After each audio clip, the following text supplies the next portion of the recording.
warahmatullahi wabarakatuh. Halo, selamat datang di podcast Satria Aksi berbicara kali ini. Kali ini saya, Naila Almuna, akan menjadi moderator di podcast kali ini. Nah, di podcast kali ini kita akan membahas tentang ruang dengar, di mana kita ngobrolin dunia digital dari yang bikin senyum sampai yang bikin mikir. Hari ini kita mulai dari sebuah potongan suara. Dengarkan ini dulu ya. Ada cuplikan kata-kata dasar, nggak ngerti apa-apa tapi sok tahu. Kayaknya kita udah aja, please deh, unfollow aja lah, capek lihat dia. Nah, ya kita hidup di zaman yang berisik, kata-kata berseliweran, cepat, keras, kadang tanpa sempat kita berpikir ulang. Tapi hari ini kita pause sejenak karena kita akan membahas tentang merawat kata di dunia digital yang bising.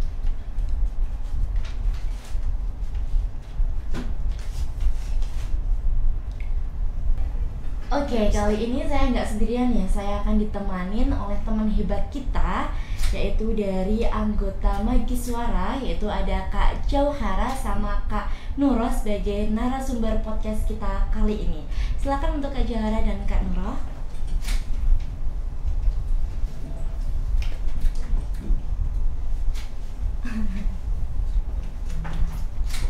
Oke, apa kabar nih Kak? Alhamdulillah, baik sekali. Baik sekali. Iya. Aktivitasnya sekarang disibukkan dengan apa nih?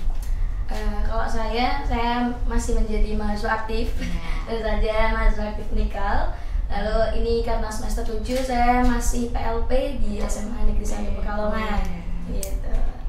Kalau Kak Nora sendiri? Oke, kalau saya kan sama seperti Kak Z ya, sama-sama di semester 7.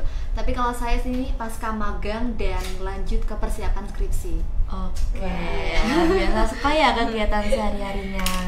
Iya teman-teman, jadi Kak Jauhara ini juga menjabat sebagai Duta Bahasa Se-Jawa Tengah, dan Kak Nura ini juga menjabat sebagai Duta Baca Se-Jawa Tengah juga. Hebat sekali narasumber kita kali ini. Iya, nah untuk kali ini kita akan membahas terkait tentang merawat kata di dunia digital yang bising ini Kak. Iya, kita kan sekarang hidup di zamannya dunia digital ya, jadi banyaknya kata-kata yang tidak beres di era digital ini. Nah, ini kita akan bahas terkait kata di dunia digital gitu. Oke, langsung saja. Dunia digital tuh bikin komunikasi makin cepat ya, gampang menyebarnya gitu. Tapi kalau dengan adanya digital membawa bahasa itu makin cepat kayak gitu, itu ada nggak sih pengaruhnya ke bahasanya? Maksudnya kan kadang kalau orang asal ngetik atau gimana gitu tentang bahasanya itu kan jadi salah pengertian ke bahasanya, ke penulisan bahasanya gitu. Nah, menurut kakak-kakak yang hebat ini nih, bahasa dalam dunia digital sekarang yang cepat menyebar luas itu apakah dari bahasanya sendiri itu terpengaruh negatif atau positifnya dalam dunia digital sekarang ini gitu Kak? Silahkan, siapa yang mau jawab? Dulu nih. Dulu ya. Oke. Saya dulu ya Kak. Jadi kalau yang saya alamin di sini, karena saya kebetulan juga punya adik kecil di rumah, kemudian beberapa ada anak les juga dari tingkat SD ataupun MI. Sebenarnya peralihan antara bahasa dalam keseharian secara langsung ataupun dengan dunia digital itu memang ada perbedaan. Terlebih ketika dunia digital itu kita kerucutkan lagi ke ranah media sosial seperti itu. Makanya kan memang ada anjuran ya untuk beberapa anak SD atau MI tidak dianjurkan untuk terlalu banyak mengonsumsi produk-produk digital seperti game online ataupun media sosial, karena khawatirnya kata-kata yang tidak pantas itu terbaca oleh mereka gitu. Nah, problemnya kan nggak semua orang tua mengikuti arus perkembangan medsos ataupun game digital kan. Jadinya terkadang ada ucapan yang seharusnya tidak layak diucapkan untuk anak usia dini tapi malah terucap gitu. Jadi perubahannya lebih ke perubahan transformasi yang mana yang seharusnya itu tidak diucapkan oleh anak usia dini tapi seakan sudah menjadi hal transparan buat mereka yang masih kecil. Itu sih kalau dari aku. Betul sih. Kalau dari Kak Jauhara sendiri? Iya, betul sih. Tadi Kak Mela kan bilang bahwa percepatan informasi, percepatan digital ini kan mempengaruhi percepatan bahasa juga, perubahan bahasa juga. Nah, kalau saya pernah berdiskusi di ajang duta bahasa gitu ya. Di duta bahasa itu kan mempromosikan bahasa Indonesia yang baik dan benar. Maka yang menjadi tantangan sebenarnya di era sekarang adalah bahasa yang ada di era digital, itu namanya bahasa prokem. Bahasa prokem itu bahasa gaul sebenarnya. Bahasa gaul yang terjadi karena adanya arus digital yang sangat cepat begitu. Misalnya nih, misal kita biasa menyebut mantul, mantap betul. Terus apalagi ya, cogan, cowok ganteng gitu ya. Lalu apalagi nih kira-kira cantik gitu ya. Apalagi pokoknya banyak sekali. Nah, perubahan bahasa itu ya dipengaruhi termasuk oleh percepatan digital itu, percepatan era informasi dan lain-lain gitu. Jadi memang tantangannya sekarang adalah bagaimana kita bisa mempertahankan bahasa Indonesia yang baik dan benar di era globalisasi seperti ini, di era yang banyak sekali bahasa-bahasa prokem yang sudah tersebar luas di mana-mana. Akhirnya kita ya secara tidak langsung cogan-cogan di sana gitu kan ya. Keluarga kitanya. Gitu. Mau di media sosial atau mau di mana, akhirnya berdampak juga di kehidupan nyata begitu. Bahasa-bahasa seperti itu akhirnya ya perubahan bahasa itu akan selalu ada. Yang penting kita yang penting bisa mempertahankan bahasa yang baik dan benar seperti apa, kita bisa menghadapinya dengan ya waspada gitu ya. Gitu sih kalau menurut saya. Oke, itu kan tadi kan bahasanya kan sekarang disingkat-singkat ya. Iya, betul. Gitu. Tapi dari singkatnya bahasa itu ada nggak sih pengorbanan dari bahasanya sendiri? Maksudnya kayak kita kan tahu tuh bahasa yang benar, bahasa yang tidak, dan bahasa yang harusnya nggak disingkat dan sekarang menjadi banyaknya yang disingkat gitu. Nah itu pengorbanan apa gitu, kayak maksudnya apa sih yang kita korbankan dari bahasanya itu sendiri gitu ketika bahasa-bahasa itu disingkat-singkat kayak gitu Kak gitu. Ya akhirnya ya kita mungkin bisa jadi melupakan bahasa yang baik itu seperti apa gitu ya. Gitu. Baik bahasa yang benar itu seperti apa bisa jadi terlupa karena banyaknya bahasa prokem itu, bahasa gaul yang sudah santuy misalnya. Bisa jadi nanti lama-lama kita akan lupa bahwa santuy itu kata dasarnya adalah santai gitu. Karena sudah terbiasa dengan kata santuy gitu ya. Bahasa prokem itu ya bisa jadi akhirnya kita semakin jauh dari bahasa yang benar. Akhirnya ya kita bisa jadi terlupa gitu. Itu mungkin yang bisa akhirnya terkorbankan gitu ya. Kalau menurut Kak Nur sendiri? Kalau dari saya sendiri mungkin kalau Kak Aziz kan menyoroti soal bahasa yang akhirnya jadi santai gitu ya. Belum lagi bahasa-bahasa yang ada biasa diucapkan tapi dalam bentuk bahasa Inggris kayak aku relate nih, aku relate ketika ditanyain relate tuh padanan kata Indonesianya apa gitu kan, jadinya ngeblank sendiri. Nah ngeblank itu padanan katanya apa? Nah itu ya nggak tahu tidak langsung kita sudah kita sudah terpapar gitu ya. Nanti kita sudah terpapar bahasa-bahasa apa yang namanya campur kode linguistik. Apalagi sekarang kan juga perubahan bukan hanya bahasa Inggris tapi ada juga musim-musim lain kayak misal musim Korea, waduh ada lagi nih yang Korea gitu. Kemudian mungkin ke Jepang-Jepangan atau lain semacamnya. Bukan berarti dengan adanya bahasa baru itu semuanya negatif, bukan juga, tapi terkadang kitanya yang terlalu jauh akhirnya seperti yang dikatakan Kak Aziz tadi lalai gitu, lupa sama apa asli katanya sendiri kayak gitu ya. Iya, ruginya ya kayak gitu ya Kak. Oh iya, ini ngomong-ngomong ya mengenai bahasa yang campur kode gitu kan ya. Saya akhirnya terpantik ini. Menurut Kak Naila nih, kalau menurut Kak Naila ya, karena kita sudah terbiasa dengan campur kode seperti itu, kita tuh biasanya lebih menyoroti bahasa-bahasa asing justru daripada bahasa Indonesia. Misalnya nih ya, misalnya nih kita lagi apa sih? Kita lagi podcast ya. Nah, kalau Kak Naila menurut Kak Naila padanan kata dari podcast apa kayak bahasa Indonesianya? Aduh, saya jadi terkuralkan tadi. Jadi enggak itu ya. Kalau podcast kita kan emang ya selalu mencampurkan kata Indonesia sama Inggris. Nah itu saya sendiri nggak tahu itu artinya podcast itu apa ya. Yang saya ketahui ya podcast itu tentang kayak gimana kita berbicara, saling tukar informasi gitu, tapi melalui ya kayak siaran langsung tapi dibuat podcast ya.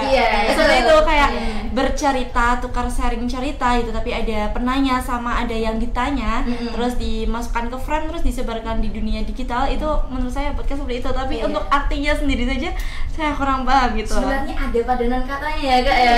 Podcast itu ada padanan katanya. Teman-teman tahu tidak nih padanan kata dari podcast? Padanan kata dari podcast itu apa? Siniar. Betul. Siniar itu bahasa apanya tuh Kak? Bahasa Indonesia. Indonesianya itu siniar. Iya, terlupa dari bahasa yang baik dan benar. Kita sendiri udah karena sudah terpapar bahasa-bahasa prokem. Kita sudah terpapar bahasa-bahasa asing campur gitu ya. Kita akhirnya terbiasa mengingat podcast, terbiasa mengingat netizen, terbiasa mengingat handphone. Padahal kita punya gawai, kita punya siniar, kita punya apa lagi? Misal apa gawai apa tadi yang satunya kita tadi saya mau bilang apa ya tadi? Siniar. Iya betul. MC jadi public speaking jadi bicara publik begitu. Banyak sekali perubahannya. Jadi akhirnya seperti itu teman-teman. Akhirnya kita terlupa sebenarnya ada bahasa Indonesianya loh gitu. Jadi kalau misalnya ada bahasa Indonesianya kita pakai yang bahasa Indonesia saja. Iya. Kalau tadi aku penasaran Kak, dan katanya frame apa? Tadi kan Kak Nama juga nyebut frame.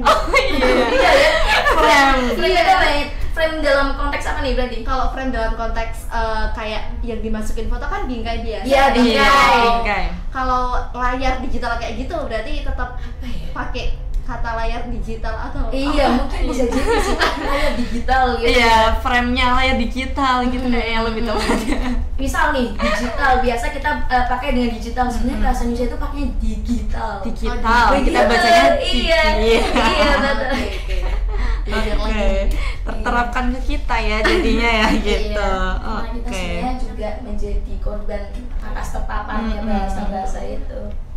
Iya kan sekarang juga kan banyaknya itu Kak, apa namanya, kayak berita-berita yang tergantung itu kan berita nggak semuanya full diambil dari awal sampai akhir gitu ya. Jadinya kan kayak hanya cuplikan berita secuil aja gitu, tapi sekarang banyak netizen yang sudah mengejudge bahwa hal itu tuh negatif atau gimana karena tidak melihat dari awal sampai akhirnya berita itu gitu. Dan sekarang itu dengan gampangnya netizen itu selalu mengetikkan kata-kata yang nggak menyimpulkan cepat menyimpulkan dari berita cuplikan itu, padahal dari netizennya sendiri aja tidak tahu fakta yang sebenarnya gitu karena tidak menontonnya dari awal sampai akhir gitu. Nah dari kasus itu Kak, apakah kita masih menulis untuk dapat dipahami atau hanya didengar saja gitu, dan seberapa jauh media sosial itu mengubah cara kita berbicara dan berpikir melalui kasus kayak tadi gitu Kak? Menurut Kak Jawara sama Kak Nurah gimana nih terkait kasus seperti itu gitu? Gimana nih Brady? Itu jadi kayak kita itu menulis di komentar ketika ada kasus yang berseliweran kayak gitu, tapi kita menulis menyimpulkannya kita saja gitu ya? Nah itu tuh apakah menulis yang kita tulis di komentar yang seperti hal seperti itu untuk dipahami atau hanya untuk didengar saja? Maksudnya didengar saja itu kayak misal nih kan ada bahasa-bahasa nih yang di cuplikannya itu gitu. Nah dari kita itu sebenarnya itu kan harus memahami dulu gitu kan, didengar habis itu memahami konteksnya. Nah terkait hal itu tuh harusnya itu apa kita masih menulis untuk dipahami atau hanya untuk didengar saja bagi kalangan orang-orang yang selalu menulis dengan kata-kata yang apa ya semenyimpulkannya mereka aja gitu. Untuk itu berarti lebih ke arah pandangan buat si orang yang selalu menuliskan bahasa seenaknya aja, semenyimpulkannya aja untuk melalui berita kayak gitu. Nah kayak gitu. Dan juga seberapa jauh media sosial itu mengubah cara berpikir dan bicara lewat katanya dari persepsi orang tersebut gitu. Menurut siapa dulu nih? Kak Nora atau Kak Johara? Siapa dulu nih? Siapa dulu? Siapa dulu? Boleh. Oke. Jadi kalau misal memang sih benar bahwa misal kita melihat misal ini judulnya saja gitu ya. Kita melihat karirnya saja begitu ya. Tapi tanpa melihat tanpa membaca seksama dari awal sampai akhir. Memang itu tuh banyak sekali. Misalnya nih, kita sudah melihat judulnya saja. Wah, ini judulnya biasanya media ya banyak sekali judul-judul yang sangat bombastis, menggoreng benar. Nah begitu. Jadi memang judulnya sudah bombastis sekali tanpa melihat, tanpa membaca dengan saksama, akhirnya malah justru terpantik langsung emosinya gitu. Memang seperti itu sih, memang banyak terjadi gitu ya. Ya bisa dilihat lah, misal di media sosial belum misal membaca sampai akhir atau menonton sampai akhir, menyimak sampai akhir, tapi sudah berkomentar kasar begitu misalnya. Itu kalau misal tadi terkait media sosial berpengaruh atas apa kan? Gimana? Tadi yang kedua, media sosial berpengaruh cara untuk berbicara dan berpikirnya si tersebut itu. Ya, kita ini ada di era bahwa kita terbiasa cepat. Jadi video-video saja kita ini tidak mau menonton sampai akhir gitu. Bahkan manusia begini, membaca dan menyimak video itu saja sudah berbeda. Membaca kita bisa benar-benar membaca, memahami gitu ya. Proses membaca dan proses menonton itu sudah berbeda. Proses membaca kita bisa benar-benar menyerap gitu ya. Tapi proses menonton kita hanya sudah disajikan. Misal nih, kita membaca buku dan menonton film itu saja sudah beda. Kita membaca buku, kita membayangkan bagaimana rupa, misal kita sama-sama membaca Laut Bercerita. Kita membaca Laut Bercerita, kita membayangkan, aduh bagaimana ya gantengnya Mas Laut gitu, betapa gagalnya Mas Laut begitu kan. Tapi saat sudah ada filmnya, kita sudah imajinasinya sudah terpotong. Akhirnya, oh ternyata Mas Laut itu seperti ini gitu ya. Tapi kan itu kalau menonton itu disajikan, kita tuh seperti dimanja saja, disajikan, kita cuma menerima, sedangkan membaca itu menyerap dan membayangkan, mengimajinasikan dan lainnya begitu. Nah, itu saja sudah berbeda antara membaca dan menonton gitu ya. Apalagi sekarang, di era sekarang tontonannya saja tidak mau panjang, pasti cuma 1 menit 30 detik dan lain-lain gitu ya. Kita sudah terbiasa tontonan-tontonan yang cepat. Kita sudah terbiasa, akhirnya tuh kita karena sudah terbiasa dunia yang cepat, akhirnya tidak bisa memahami dengan seksama. Akhirnya kita sudah, oh ini tentang ini, judulnya ini, ya sudah akhirnya sumbu pendek begitu. Akhirnya tidak mau membaca dengan seksama, tidak mau menonton seksama, akhirnya ya langsung menyimpulkan secara instan begitu. Itu sih mungkin dampak kepada media sosial, akhirnya bukan hanya berdampak pada perubahan bahasa, tapi juga perubahan cara berpikir orang, perubahan cara berpikir manusia dari yang tadinya mungkin berpikir mungkin musyawarah dulu, mungkin berdiskusi dulu gitu ya. Akhirnya tanpa diskusi, tanpa apapun langsung menyimpulkan, langsung marah, langsung kecewa dan lainnya. Begitu sih. Iya, itu ya Kak ya. Kalau dari Kak Noranya sendiri? Oke, kalau dari Kak Johara tadi ya, menyambungkan dari Kak Johara, misal nih video-video pendek yang sering kita temui kan salah satunya adalah video reels di Instagram terkait korban kecelakaan kereta api seperti itu ya. Karena kebetulan baru minggu-minggu kemarin saya mendapati cerita yang demikian, tapi sayangnya cerita ini datang dari orang terdekat saya gitu. Jadi saya benar-benar bisa menyaksikan atau melihat di mana orang tersebut menjadi korban di kehidupan nyata, alias semisal nih, sebut saja maaf kecelakaan kereta api seperti itu. Nah, yang bersangkutan itu tewas di tempat. Nah, bisa dibayangkan dengan adanya kejadian seperti itu kan biasanya ada beberapa orang yang sibuk mengambil foto atau video. Jadi selain pergeseran cara berpikir kita dari yang rentang waktunya itu lebih lama ke lebih pendek, dengan adanya media sosial itu seakan membuat kita semakin, kalau bahasa sekarangnya near empati ya Kak, bahasa yang masih ramenya kan near empati gitu. Ketika ada orang yang sudah tewas di tempat, oke, katakanlah si jenazahnya sudah ditutupi dengan kain atau apa, tapi kenapa tetap masih banyak yang mendokumentasikan kejadian itu? Buat apa gitu? Lagi pula kan pasti nanti ada media yang meliput gitu. Kenapa kita seorang individu harus atas nama individu atas nama individu harus mendokumentasikan hal tersebut gitu? Itu cukup menurut aku cukup kayak gimana gitu ya. Kalau semisal bisa dipikir ulang tuh, apakah perlu juga untuk ngambil foto lagi atau untuk membuat video? Belum lagi ketika video itu diunggah di media sosial, kemudian captionnya adalah ada takarirnya ya Kak. Kemudian takarirnya adalah ada kecelakaan. Nah, bisa ditebak ketikan warganet adalah, maaf nih, lumayan berkurang 1, paham nggak Kak? Itu langsung disimpulkan seperti itu gitu. Dengan adanya kecelakaan kereta api yang ada korban tewas di tempat, tapi ketikan warganet malah lumayan berkurang 1, atau katakanlah bukan kereta api lah, katakanlah di perempatan lalu lintas antar motor dan juga mobil, kemudian ada salah satu yang meninggal di tempat. Ketikan kita langsung seperti itu tanpa kita tahu dari sisi pemotor ataupun mereka yang mengendarai mobil gitu. Karena dunia digital itu bukan berarti kita hanya bisa memandang dari sudut pandang hitam atau putih saja. Kalau semisal dari kamera CCTV terlihat pemotornya memang ngebut, kemudian seharusnya lampu merah itu berhenti, tapi di sisi lain sudah ada mobil yang jalan, kita belum tahu pemotor itu memang sengaja ngebut atau remnya blong. Mereka hanya menyimpulkan dari bingkai video pendek itu saja. Kemudian komentarnya langsung lumayan berkurang 1 gitu. Nah, apakah itu sesuatu yang bayangkan jika kalian ada di posisi keluarga tersebut gitu. Semisal nih korbannya adalah seorang bapak yang akhirnya tewas di tempat. Apakah bapak itu bermain Instagram? Kan belum tentu.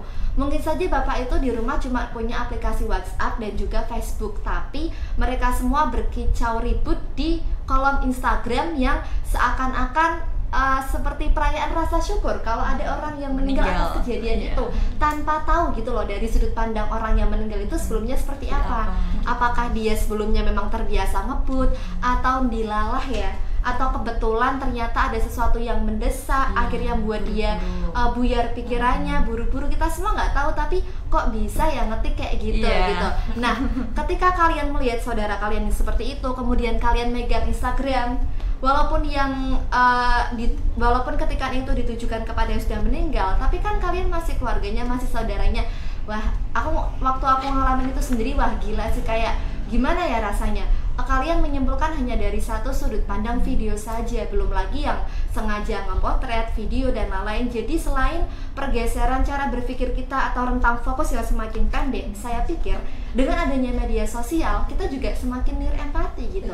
Karena asal melontarkan kalimat menyimpulkan dari A, B, C, D. Kalau bayangkan bapak itu nggak pegang Instagram loh, tapi kita yang hidup tahu gimana bapak itu mendapatkan ketikan-ketikan jahat dari warganet itu sih. Jadi selain pergeseran rentang fokus juga etik kita yang semakin near empati seperti itu. Apa-apa ingin diunggah, apa-apa ingin diabadikan, di posting apa. Dan mungkin sekarang itu sampai ya tidak ada privasi lagi. Iya betul. Jadi tidak menghargai privasi orang, bahkan privasi orang yang sudah meninggal. Betul betul. Gitu. Misalnya nih kemarin ada teman kita gitu ya, misal yang dibully, setelah meninggal. Yang dari Udayana ya kalau nggak salah ya, gitu. Itu kan menurut saya juga dampak dari kita itu tidak lagi mementingkan privasi orang, gitu ya. Ada misal nih, ada orang makan di video, lalu ada dikasih narasi, akhirnya kita iba.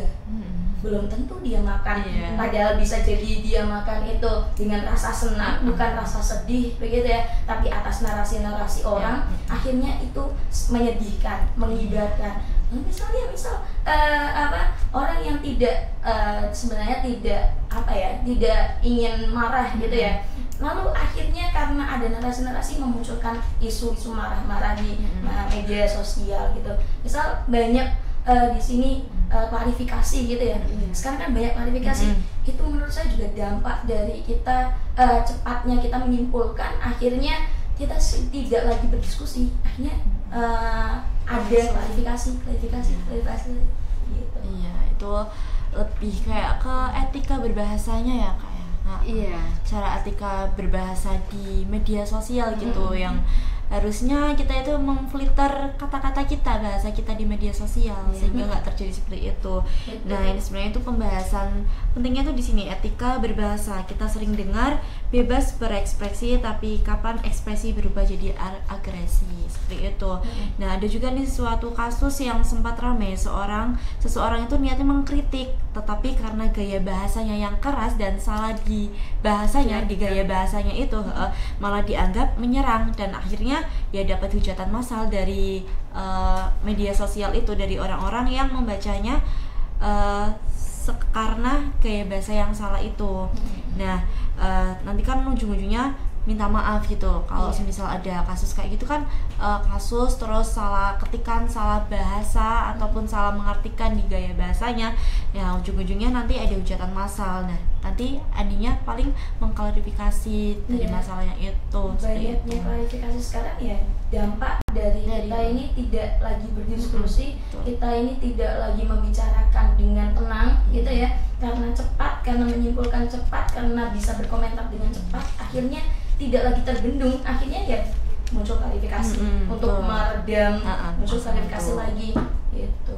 Saya jadi teringat ini film Budi Pekerti, pernah menonton atau tidak? Pernah dengar tapi lupa itu pernah menonton itu ya. Dari Bagas Danuteja itu menggambarkan potongan fenomena digital dari sekarang yang ya sudah video yang sebenarnya tidak seperti itu, tapi dinarasikan seperti ini, seperti ini. Akhirnya ada klarifikasi lagi. Klarifikasi itu dampak dari cepatnya cara berpikir kita itu semua. Iya, betul sih. Kayak kasus kemarin aja soal Trans 7 itu kan juga seperti itu ya gitu ya. Jadi banyak banget kasus-kasus sekarang yang dimana itu kita belum bisa mengatur gaya bahasa kita sehingga menimbulkan bahasa yang kurang enak didengar, dilihat gitu. Jadi kita akhirnya salah paham dan adanya klarifikasi seperti itu. Oke, nah dari pembahasan yang tadi nih kita kan bahas-bahas terkait bahasa, terkait digital, gaya bahasa seperti itu. Nah, bagaimana cara menjaga niat baik dalam setiap tulisan, dan apakah kebebasan berekspresi itu berarti bebas tanpa etika terkait hal tadi gitu Kak? Ini kan kita diskusi terkait bagaimana ya cara kita menjaga niat baik dalam setiap tulisan kita. Terkadang kan kita menulis niatnya itu baik, tapi karena kita kurangnya gaya bahasa, akhirnya diartikan sama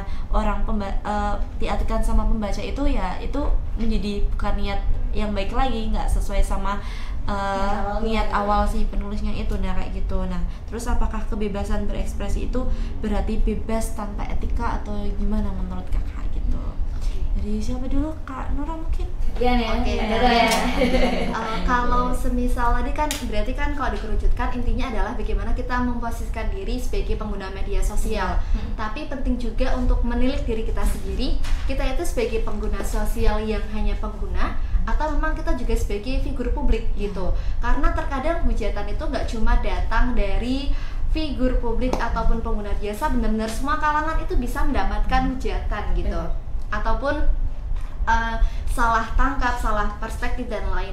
Kalau semisal kita memposisikan diri sebagai pengguna media sosial dengan maksud media sosial itu untuk tujuan semisal personal branding ataupun untuk tujuan bisnis ataupun kepentingan lainnya, mungkin ya tentunya kita harus berpikir berulang kali ketika akan mengunggah postingan itu. Apalagi ketika diri kita sendiri sudah ada mendapatkan label atau beberapa nama, atau mungkin bisnis kita dari akun itu sendiri sudah mendapatkan label ataupun nama. Mungkin kan seperti yang Naila sebutkan tadi soal narasi Trans 7 gitu ya, yang akhirnya menyinggung banyak pihak gitu. Kalau semisal kita memposisikan diri sebagai yang menonton Trans 7 pun, saya pikir ketika kita akan membicarakan bahwa seharusnya trans 7 tidak demikian. Kita juga perlu memakai adab atau etika gitu. Jadi posisikanlah diri kita tetap berhati-hati apapun itu, baik itu sebagai pengguna ataupun sebagai figur publik. Nah, figur publiknya kan seperti trans 7 ya. Kemudian penggunanya ya kita ini, warganet ini. Tapi alangkah baiknya kita menyampaikan maksud pun juga dengan ketikan yang baik, dengan ketikan atau dengan bahasa yang baik. Nah, kemudian selain itu, selain kita memposisikan diri, penting juga bagi kita untuk kembali menilik gitu, apa sih yang sebenarnya kita akan unggah gitu kan. Semuanya itu beda-beda ya, tapi terkadang ada juga kayak konflik itu mulai dari karena postingan di akun teman dekat atau akun privasi, akhirnya ketika orang yang tersandung masalah ada yang nikung dari belakang gitu ya.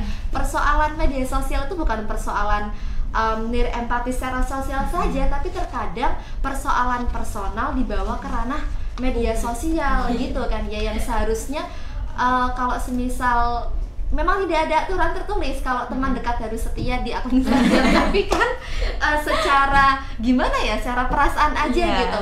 Wah, ternyata ketika masih kesandung langsung digoreng pakai ini itu, pakai akun, pakai postingan-postingan lama ini itu kan juga sepertinya kita perlu kembali menilik atau merefleksikan diri. Dan terkadang apa ya, dengan kita cepat menyimpulkan akhirnya itu juga berpengaruh ke mungkin kestabilan emosi kita gitu. Karena kan semakin kita banyak mendapatkan informasi setiap harinya, kita gampang lihat, oh ya video ini polanya kayak gini, sekalinya nemu yang sama langsung menyimpulkan ini berarti video yang sama. Langsung kita ketik di situ sesuatu yang kita simpulkan sendiri, padahal sekali lagi dunia itu bukan cuma hitam dan juga putih gitu loh. Banyak sekali pola-pola yang sebenarnya nggak sama. Ada kejadian yang terlihat sama, sebenarnya latar belakangnya berbeda. Pemicunya juga berbeda gitu. Jadi selain kita memposisikan diri, penting juga ya sekali-kali ya seharusnya sih untuk menilik gitu loh. Apalagi kalau kita di sini berbicara sebagai seseorang yang mempunyai gelar mahasiswa gitu ya, walaupun kita belum sarjana tapi kita masih mahasiswa, itu kan setidaknya kita memang harus berpikir berulang kali. Seperti itu sih kalau dari aku. Iya, oke. Mbak Joara mau melanjutkan atau beda opsi lagi nih? Betul sih. Jadi kalau misal kita melihat, saya kebetulan lagi serak, tidak apa-apa ya. Jadi agak besar gitu ya suaranya. Kalau dilihat dari media sosial, kita ini karena berbeda dengan dunia nyata. Di media sosial ini tidak ada lagi strata, tidak ada lagi hampir apa ya? Mungkin ada centang biru gitu ya, tapi tidak ada batasan-batasan, misal tidak ada kasta, perkastaan dan lain-lain. Memang tidak ada, itu terhapus begitu. Tapi itu bisa ada dampak positifnya dan ada dampak negatifnya. Dampak positifnya kita akhirnya setara gitu. Kita akhirnya sama. Misal nih, saya sebagai Johara di media sosial, Nora sebagai Nora di media sosial, kita tidak saling kenal, ya sama. Begitu ya. Ya sama, setara gitu. Karena tidak ada di sana, tidak ada sebutan-sebutan gitu ya. Dan kita juga tidak tahu apakah ini tuh lebih tua dari saya, apakah ini lebih muda dari saya gitu ya. Akhirnya setara. Ini dampak positifnya, akhirnya setara.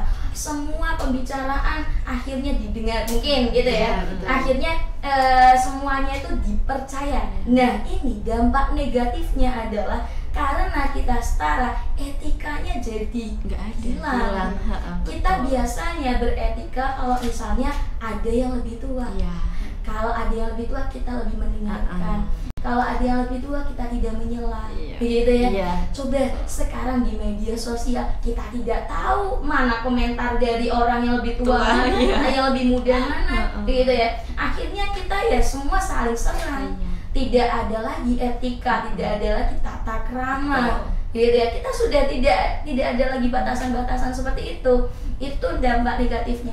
Akhirnya yang berilmu dan yang tidak berilmu itu sama-sama kita terlihat sama-sama bisa bersuara, sama-sama bisa punya dampak, sama-sama bisa mempengaruhi banyak orang gitu ya. Akhirnya kalau misalnya orang yang berilmu mungkin didengar gitu ya. Orang yang tidak berilmu pun bisa jadi dipercaya oleh banyak orang. Kalau misalnya orang yang tidak berilmu, tidak berdasar pada data yang ada, lalu dipercaya oleh banyak orang, itu pernyataan yang diangkat itu dipercaya oleh banyak orang, kan akhirnya menimbulkan bencana. Begitu. Ya, kita tidak tahu data yang dia ambil dari mana, apakah dia ada jurnal penelitiannya atau tidak gitu ya. Dia apakah dia cuma asal ucap saja, asal bunyi saja. Tapi ya akhirnya semua orang bisa punya kesempatan untuk mempengaruhi orang lain. Kalau misalnya ada orang yang tidak kredibel gitu ya, lalu dipercaya oleh banyak orang, kan akhirnya susah. Itu akhirnya ada klarifikasi lagi. Ada klarifikasi. Sebenarnya klarifikasi itu adalah dampak dari cepatnya era informasi, dampak dari tidak terbendungnya komentar-komentar yang ada di media sosial begitu. Itu sih akhirnya media sosial seperti itu. Artinya kita kalau misalnya kita mau beretika di media sosial karena tidak tahu ini berilmu yang mana, yang tidak yang mana, yang profesor yang mana, yang lulusan SD yang mana, yang tua yang mana, yang muda yang mana, kita tidak tahu. Akhirnya ya solusi yang bisa kita ambil adalah menghormati semuanya. Begitu, menghormati semuanya dan meng-cross check semuanya, memfilter semuanya, apakah itu yang dikatakan memang benar atau hanya asal ucap saja. Begitu, semuanya harus difilter, semuanya harus disaring, semuanya harus diberi kesempatan untuk dengar. Begitu, memang seperti itu sih. Jadi kita hargai semuanya, kita cross check semuanya, begitu. Itu yang menurut saya solusi etika di media sosial, karena tidak ada lagi batasan-batasan, begitu. Semuanya sama pasti. Iya. Gitu ya, kalau masalah kebebasan berekspresi, lalu akhirnya tidak ada batasannya, memang seperti itu. Media sosial tidak ada batasan, akhirnya kita terlena. Kita akhirnya semua saling serang, entah itu tua atau muda, begitu. Kita saling kita ada pemikiran apa langsung dikeluarkan tanpa cross check dulu gitu ya. Itu memang di media sosial seperti itu ya. Solusinya kita, kalau misal kita mau berucap di media sosial, entah itu komentar atau video begitu ya, berupa video ataupun tulisan begitu, kita hendaknya menyaring dulu apa yang ingin kita sampaikan kepada publik, karena semuanya berpotensi menjadi viral. Begitu, semuanya berpotensi menjadi viral, semuanya berpotensi merugikan diri sendiri dan orang lain. Begitu sih, itu mungkin solusi yang bisa kita terapkan ya sebagai anak muda gitu. Oh ya, izin menambahkan ya, kalau tadi kan Kak Z kan membahas soal akhirnya semua orang merasa, ibarat kata semua orang merasa ahli gitu ya. Padahal sebenarnya kalau misalnya ditarik dari obrolan awal ke bagian Kak Z ini tuh, media sosial tuh efeknya domino, mulai dari rentang fokus jadi lebih pendek, kemudian cepat menyimpulkan, akhirnya niru empati, dan yang ketiga ini kan kalau sekarang kan istilahnya dari istilah buku itu loh Kak, matinya kepakaran.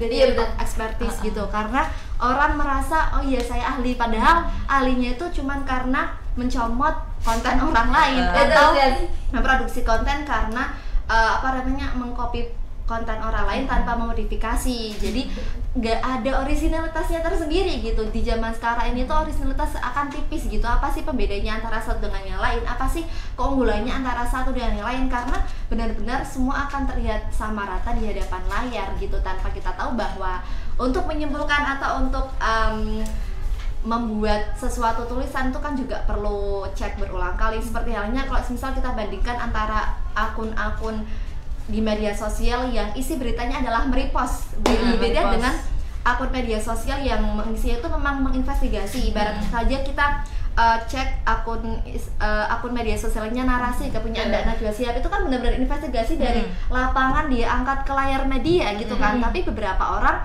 ada yang asal mencomot gitu, kemudian diproduksi ulang menjadi video pendek yang kita konsumsi, akhirnya kita hanya tahu bagian itu saja seperti itu, karena dapat dari awal sampai akhir. Kadang bisa jadi video narasi dari narasi gitu ya, dari narasi newsroom atau yang lain begitu, narasi TV dicomot lalu dinarasikan berbeda. Bisa jadi itu sih. Dan fenomena lucu yang akhirnya berdampak juga di kehidupan nyata adalah saya pernah berbicara sama teman gitu ya, kebetulan teman saya ini lebih muda gitu. Saya bilang dia berpendapat seperti ini. Saya bertanya, kamu kok berpendapat seperti ini dari mana gitu ya? Saya lihat dari TikTok seperti ini gitu ya, dari akun ini katanya begini. Katanya belum benar. Matinya kebakaran itu memang benar ada gitu ternyata. Sekarang saya hampir tidak percaya ternyata anak muda sekarang itu ya, termasuk kita ya yang terpapar gitu ya. Kita ini lebih mempercayai TikTok gitu, yang tidak jelas sumbernya seperti apa gitu. Saya hampir tidak percaya bahwa media atau platform yang sebenarnya itu hiburan gitu ya, yang digunakan untuk hiburan, misal TikTok, media sosial yang lain itu kan sebenarnya untuk hiburan gitu. Tapi dipercaya, tapi dijadikan rujukan. Nah itu kan itu yang jadi permasalahan sekarang, karena akhirnya kita tidak tahu aslinya itu apakah asal ucap saja atau memang benar-benar dari jurnal atau bagaimana. Itu matinya kebakaran gitu ya. Gitu ya, anak-anak muda sekarang hebatnya multitasking, jadinya ya kadang sempet punya pikiran yang dangkal jadinya kayak gitu. Nah juga bahasa itu juga sebagai cermin pikiran kita sih sebenarnya itu. Aku suka kata kutipan kacau bahasa, kacau pikiran gitu. Jadi kalau bahasa yang kita kacau ya pikiran kita juga ikutan kacau gitu. Nah dalam bahasa itu kan juga bukan cuma alat tapi juga cermin isi kepala kita gitu ya. Jadi bahasa itu kan nggak hanya alat ucap kita aja, tapi kan dari isi kepala kita juga melalui bahasa itu kayak gitu. Dan anak muda sekarang juga seperti itu, banyaknya pikiran yang dangkal, yang pendek untuk menangkap bahasa di dunia digital sekarang ini gitu. Oke, dari pembahasan awal tadi sampai akhir tadi ya, sebelum kita penutup ada sedikit satu lagi nih pertanyaan. Nah, untuk meringkas semua dari topik kita dari awal sampai akhir ini, ada satu mainan nih. Aku bacain kalimatnya, itu kalimat kasar. Kan kita tadi membahas gaya bahasa yang nggak benar gitu kan. Nah ini aku akan bacain satu kalimat gaya bahasa yang nggak benar, yang kurang baik. Nanti Kak Jawara sama Kak Nurah membenerin kalimat ini menjadi gaya bahasa yang baik gitu ya. Oke, kalimatnya, ngapain sih sok pinter banget gitu. Nah coba Kak Nurah sama Kak Jawara ubah versi gaya bahasa yang baik gitu. Ini kan kayak kalimat kasar gitu ya, kurang cocok, kurang pantas untuk dilontarkan ke orangnya tersebut. Misalnya aku melontarkan kalimat ini ke Mbak Nurah nih, ngapain sih sok pinter banget loh, kayak gitu kan, itu didengar kurang baik ya untuk orangnya itu, untuk Mbak Nurahnya itu. Nah gimana kalimat itu tuh bisa terucapkan jadi kalimat yang baik tapi menyampaikan makna apa yang akan disampaikan sama aku gitu loh, enggak maksudnya. Jadi kan mungkin ya dari si pengucap ini tuh ingin menyampaikan sesuatu atau memberikan ucapan apa gitu ya sama yang disampaikan itu, tetapi dengan gaya bahasa yang kurang, jadinya si pengucap ini melontarkan gaya bahasa yang kasar gitu. Nah, gimana kalimat ini menjadi kalimat yang baik didengar dan baik dilontarkan gitu? Gimana untuk Kak Jawara sama Kak Nurah? Berarti ini konteksnya adalah kita mendengar orang yang memberi pernyataan gitu ya, memberi pendapat, lalu kita agak tidak percaya nih gitu ya. Kita agak tidak percaya, akhirnya bilang apa sih sok pinter banget gitu kan. Maksudnya mungkin kalau saya akan bilang aku boleh tahu nggak sumbernya dari mana gitu sih kalau aku ya. Jadi kayak itu maknanya sama, maksudnya yang saya rasakan sama. Kalau misal nih tadi apa sih sok pinter banget, itu kan karena saya tuh sebenarnya nggak percaya sama kamu gitu loh. Aku nggak percaya sama pernyataan yang kamu ungkapkan, nggak percaya sama pendapat yang kamu ungkapkan gitu ya. Jadi saya akan bilang, aku boleh tahu nggak sumbernya dari mana sih, coba lihat gitu misal seperti itu. Jadi agak terkesan lebih sopan ya mungkin gitu, tapi tetap meragukan apa yang dia ucapkan gitu. Kalau semisal diposisikan Kak Jahara itu menjadi orang yang melontarkan kalimat itu, nah gimana kalimat itu tuh menjadi kalimat yang lebih baik gitu. Maksudnya kalimat yang benar itu kan ini kan masih dalam kategori kalimat yang kasar diucapkan gitu. Nah, gimana saya mengubah kalimat ini tuh menjadi kalimat yang baik gitu untuk dilontarkan. Gitu. Itu dia kalimat yang diganti gitu ya. Yang akan saya gantinya adalah aku boleh tahu nggak sumbernya dari mana? Itu gini, apa sih sok tahu banget? Apa sih sok pinter banget? Apa sih sok pinter banget? Itu kan sebenarnya saya tuh tidak percaya, gitu kan? Saya tuh meragukan pendapat kamu. Itu kan makna yang sebenarnya saya rasakan, gitu ya, dari kata-kata apa sih sok pinter banget. Jadi kalau misal saya aku boleh tahu nggak sih sumbernya dari mana? Itu pertanyaan itu sebenarnya maknanya sama, tapi gitu. diubah menjadi sebaiknya. Bukan maknanya, tapi kayak yang saya rasakan itu sama. Sebenarnya saya tidak terlalu percaya dengan pendapat kamu, maka saya akan ucapkan, saya boleh tahu nggak sumbernya dari mana? Iya, agar enak didengar sama orangnya itu. Karena kalau misalnya dia misal benar bahwa dia itu sok tahu, sok pinter gitu, dia akan kelabakan dan tidak bisa menampilkan sumbernya gitu. Oke, kalau dari Kak Nurah? Oke, kalau aku di sini pakai kasus yang berbeda ya. Kalau tadi kan Kak Z terkait menanyakan soal sumber gitu. Di sini saya akan mencontohkan karena kebetulan saya mengalaminya gitu. Tapi dalam artian seperti ini, ketika saya berdiskusi dengan teman saya gitu, pilihan untuk lulus 3,5 tahun atau 4 tahun. Nah, kemudian karena si teman saya ini ada keinginan untuk lulus 3,5 tahun. Kalau dari sudut pandang saya, ketika kita memutuskan untuk cepat lulus, artinya kita juga harus cepat memutuskan apa yang harus kita lakukan setelah kita lulus. Nah, saya pikir arah pembicaraan ini akan sampai pada gimana rencana kerja gitu. Tapi ternyata teman saya malah menanyakan, ketika saya menjawab, saya tidak begitu mengejar untuk lulus 3,5 tahun. Dalam artian hati saya itu karena saya masih perlu menyiapkan banyak hal gitu. Tapi ternyata teman saya melontarkan kalimat yang seperti ini, kalau lulus 4 tahun bisa kumlot apa enggak gitu. Nah, saya kagetnya adalah kenapa perkara opsi lulus 3,5 tahun dan 4 tahun adalah hanya pada sampai kumlot atau tidak gitu. Kalau semisal berbicara dengan orang yang masih cukup emosional kan mungkin bisa aja, lah ngapain meh kumlot kok pinter banget saman ngono kan, kayak ngapain sok pinter banget ngejar kumlot gitu. Padahal kehidupan orang kan beda-beda ya. Dan kenapa aja gitu kita lulus 3,5 tahun atau 4 tahun tapi yang dikejar hanya sebatas gelar kumlot. Itu saya pikir lucu banget gitu loh, karena kita seharusnya mahasiswa itu tahu ranah berproses, tahu ranah mencapai tujuan, tapi kenapa tujuannya cuma sebatas gelar kumlot gitu. Padahal semua orang bisa mendapatkan apa yang membuat kamu berbeda dari yang lain.